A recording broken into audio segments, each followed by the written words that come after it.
Aí, oficina fechada, eu terminando a obra aqui. Aí, ó, o cliente vem desesperado. Aí, ó, o cliente chega aqui desesperado com barulho no volante. Eu aqui com conduíte para passar os fios. Ó, minha situação, não tô de macacão, hoje eu tô trabalhando de ajudante de pedreiro. O cara tá lá em cima fazendo um telhado, hein? E eu tô aqui, ó. Nissan Versa. Ó, o problema desse Nissan aqui, ele tá falando que tem um barulho, ó. Será que é caixa de direção? Vou apertar aquele parafuso ali, ó. Vamos ver se o barulho vai parar. Preste atenção no barulho, hein?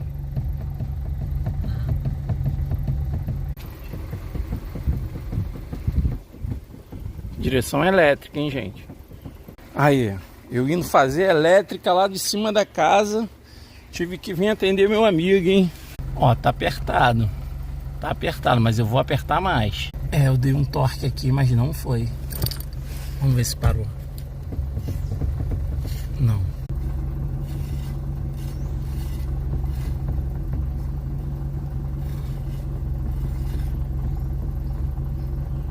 A trizeta da direção.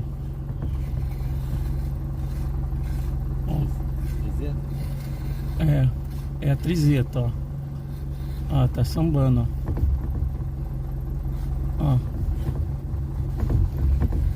Aí tem que tocar, tirar. É a trizeta da direção, ó. Tá aí, a trizeta da direção, ó.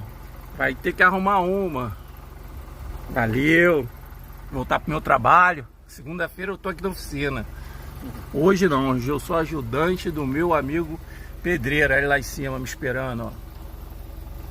Caraca.